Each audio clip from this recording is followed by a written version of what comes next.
Basically begins with him laying a binder on the tablet, spreading it out. The next thing he's going to do is he's going to grab the Saka. It's the Base leaves, okay? He's going to put them in his hand, and he's going to fold it over in half and then back again. That's very unique to the way we do cigars here. Most people don't do that Base leaf in that way. And then what he'll start to do is he'll start to do these very big, loping, wide tubes. They're very lazy. You'll notice that the leaf is too small. It almost seems as though it's just a fold. And ultimately what he's doing is he's just doing these big open tubes. Okay?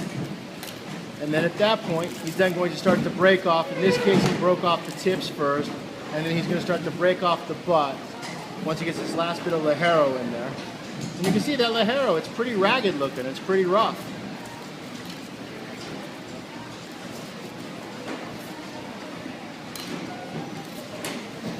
Going to fill it. In that case, he decided that he didn't have to backfill the head of the cigar, which is unusual. It just depends on how it feels in his hands.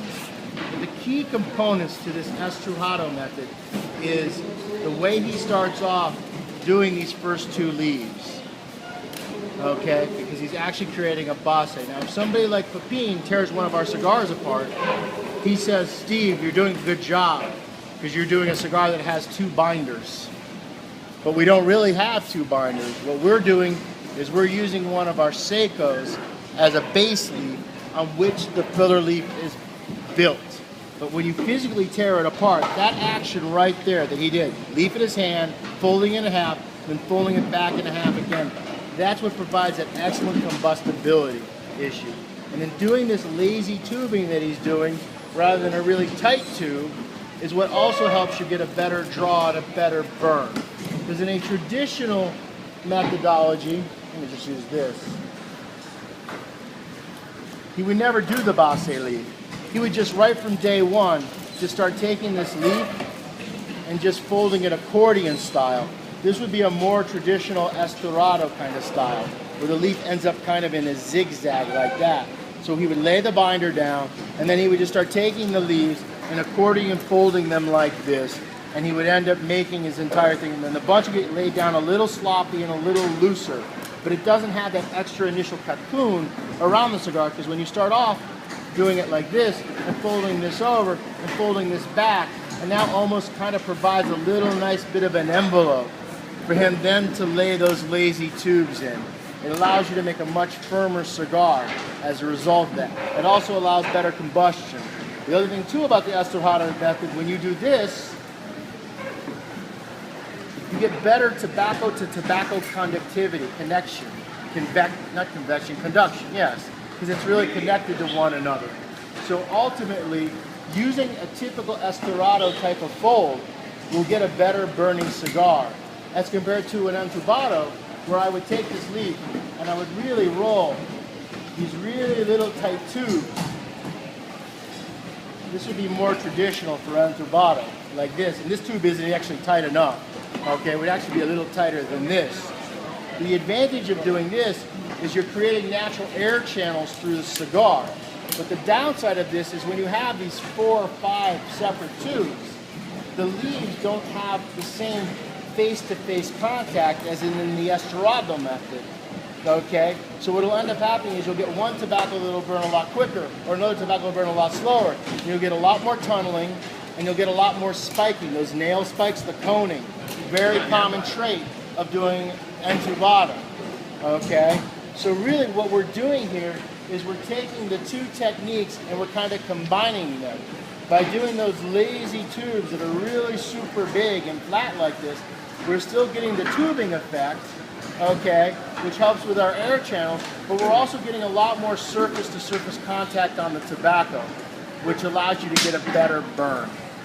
So the combination of doing the base in your hand to provide that base, and the combination of the lazy entubado is what allows us to get a cigar that burns really well and draws really well.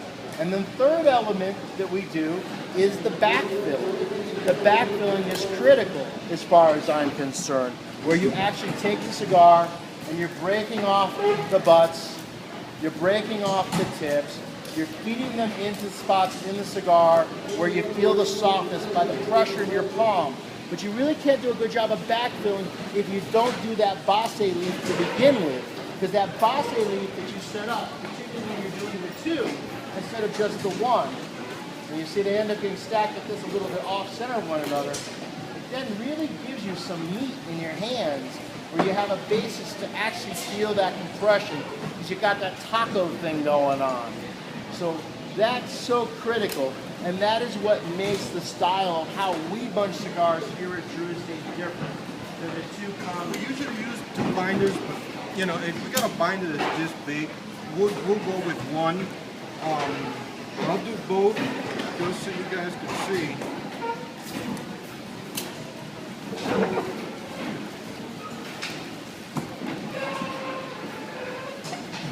Now, what's the purpose of the two binders, Willie? Why do the Cubans prescribe the two binder method? You know, I really don't know. The only thing that I do know is what I've been told by, you know, by the rollers in Miami, the rollers in the factory over there, and basically is that the binders, like a focus they will get in Cuba, weren't that big, you know, so they would have to use two in order to get the length of the cigar that they need. Right. That's what they've told me. But I've asked them over there. So just necessity. Yeah, out of necessity.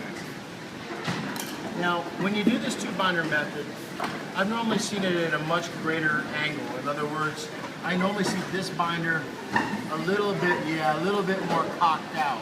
Not quite that much, but more like that, kind of almost a 45. Some people, the ones that do it like this, they start out here. They start doing a flat one. Right. I'm used to doing it this way. You're used to doing it at the So I end. put it a little bit closer. Okay.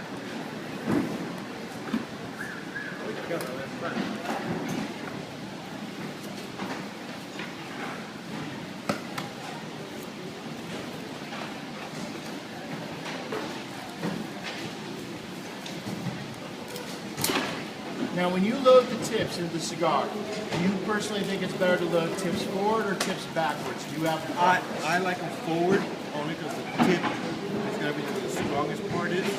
So when they light that cigar, they're going to hit that, especially if you're doing, you know, with a lot of criollos, a lot of heavy leaf tobaccos, they're going to hit that real spice initial as soon as they light the Willie, cigar. I'm asking you these questions for their benefit. I really don't need them, okay? Because these guys don't ask questions. And I'm answering you. That's what I think, and that's what I like. Now, That's what I like. You see, though, in this methodology, he doesn't have the advantage of the base in his hand to help him create that taco kind of feel. Okay? And you'll also notice that Willie's, his personal method, he kind of rolls a loose entubado also. He doesn't roll as tight a tube as some other Cubans do.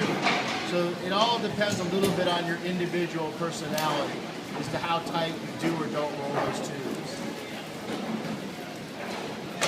And then the rest you will do it the same exact way.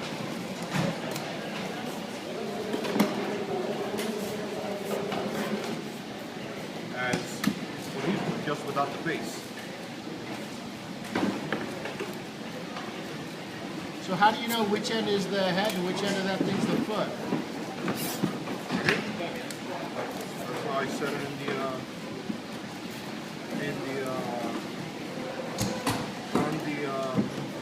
on the binder.